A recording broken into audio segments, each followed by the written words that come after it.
अगर आपने भारत सरकार ने उनको ये धमकी भी दी कि हम भारत में ट्विटर बंद कर देंगे अगर आपने हमारे कानून नहीं माने तो हम आपके कर्मचारियों को यहाँ रेड करेंगे और उन्हें जेल में डालेंगे। ट्विटर के पूर्व सीईओ का यह बयान है, जिन्होंने दावा किया है कि न सिर्फ कहा गया था बल्कि ऐसा किया भी गया था। नमस्कार दोस्तों, आपके साथ मैं हूँ मुबश्शरा। दोस्तों, देश के प्रधानमंत्री और लोकतंत्र की दुहाई देने वाली भारतीय जनता पार्टी की गाल पर ये जोरदार तमाचा है। ये तमाचा है उन पत्रकारों पर जो अपने आप को स्वतंत्र पत्रकारिता का मसीहा बताते घूमते हैं। ये वो तमाचा है उन दलाल पत्रकारों पर जो टीवी जर्नलिज्म को उस हाशिए पर पहुंचा चुके हैं जिससे अब चाटुकारिता से ऊपर नहीं समझा जाता। यह हर उस इंसान के मुंह पर तमाचा है जिससे खबरों की असलियत को छुपाया जाता है। ये तमाचा पहली बार नहीं है दोस्तों, इससे पहले भी ये तमाचा कई बार पड़ा है।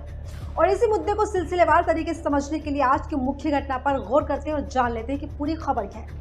दरअसल ट्विटर के पूर्व सीईओ जैक डोर्सी ने भारत सरकार द्वारा ट्विटर पर लगाई गई बंदिशों के बारे में कई गंभीर आरोप लगाए हैं। जैक डोर्सी ने कहा है कि भारत सरकार ने उनसे किसान आंदोलन के दौरान कई मिन्नतें की थी, जिनमें किसान आंदोलन को कवर कर रहे पत्रकारों और सरकार की आलोचना करने वालों के अकाउंट बंद करने को कहा गया था।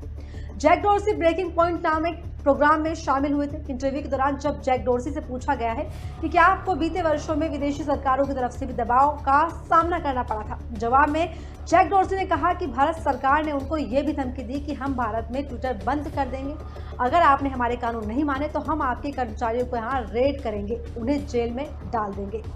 जैक ने दावा किया है कि ऐसा किया गया था और सुनिए आप क्या कुछ कह रहे हैं। India, for example, India is a country that had many requests of us around the farmers' protest, around particular journalists that were critical of the government, and it manifested in ways such as we will shut Twitter down in India, which is a very large market for us. We will raid the homes of your employees, which they did. We will shut down your offices. If you don't follow suit, and this is India, a democratic. किसान नेता राकेश टिकैत ने कहा कि उन्हें उस समय भी खबर थी कि किसानों की बात फेसबुक और ट्विटर पर जितनी पहुंचानी चाहिए थी वो नहीं पहुंच पाई थी। राकेश टिकैत ने खुद ये बयान दिया। जैक डोर्सी के दावे से भारतीय राजनीति में खलबली मची हुई है। कांग्रेस प्रवक्ता सुप्रिया श्रीनेत ने एक प्रेस कॉन्फ्रेंस कर कहा है कि लोकतंत्र की जननी में लोकतंत्र की हत्या की जा रही है। उन्होंने कहा, जब किसान 1 साल से अधिक समय तक गर्मी बारिश झेलते हुए किसान दिल्ली की सीमा पर आंदोलन कर रहे थे, तब उन्हें कहा जा रहा था कि वो मवाली है, खालिस्तानी है और गुंडे हैं।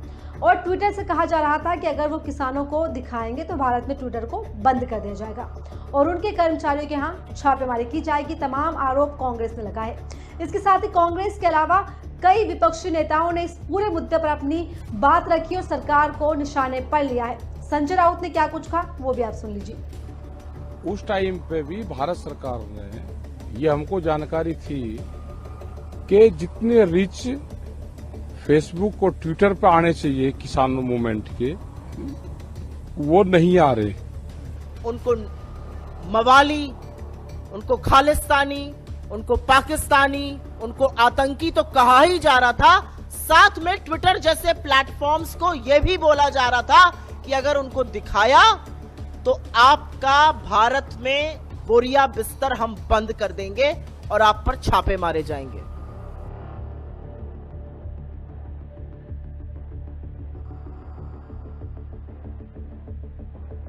जैक डोर्सी के दावों पर केंद्रीय मंत्री अनुराग ठाकुर ने कहा है कि जब भारत में चुनाव आने वाले होते तब कई विदेशी ताकतें जाग जाती हैं। क्या कुछ कह रहे हैं सुनिए आप। जब ट्विटर को खरीदा भी गया दूसरे व्यक्ति के द्वारा, तब ट्विटर फाइल्स में खुलासा हुआ कि किस तरह से इस प्लेटफॉर्म का दुरुपयोग किया जाता था, पक्षपात किया जाता था और छेड़खानी की जाती थी। और ये मैं नहीं कहता, ये ट्विटर फाइल्स में आया है। उस पर जैक डोर्सी आज तक कोई जवाब नहीं दे पाए क्योंकि उनका चेहरा बेनकाब हुआ। केंद्रीय मंत्री राजीव चंद्रशेखर ने एक बयान जारी कर उसे झूठ का पुलिंदा बताया। तो दोस्तों, जिस तरीके से पूरी भारतीय जनता पार्टी अब इस सच को छुपाने की एक मुहिम में लग गई है, जिस तरीके से पूरी भारतीय जनता पार्टी और गोदी मीडिया जो कि पूरे इस झूठ को अब जो कि एक्सपोज हो चुका है, इसको पूरी ताकत से उसको छुपाने की, उसको दबाने की कोशिश करेगी।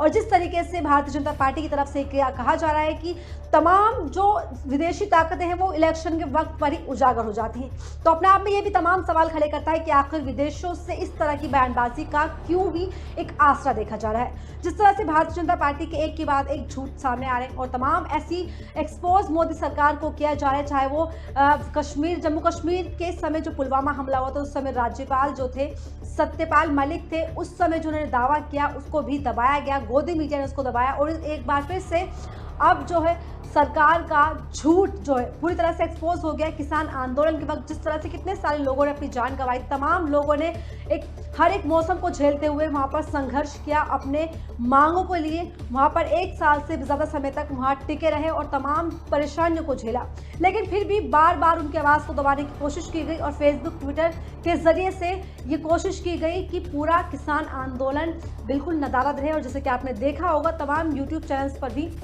इन खबरों को दबाने की कोशिश कहीं ना कहीं गवर्नमेंट ने की गई थी। और अब जो ये खुलासा हुआ है ये अपने आप में कई सारे सवाल खड़ा करता है कि भारतीय जनता पार्टी की सरकार किस तरह से लोकतंत्र में आवाज़ को दबाने का प्रयास लगातार करती आ रही है।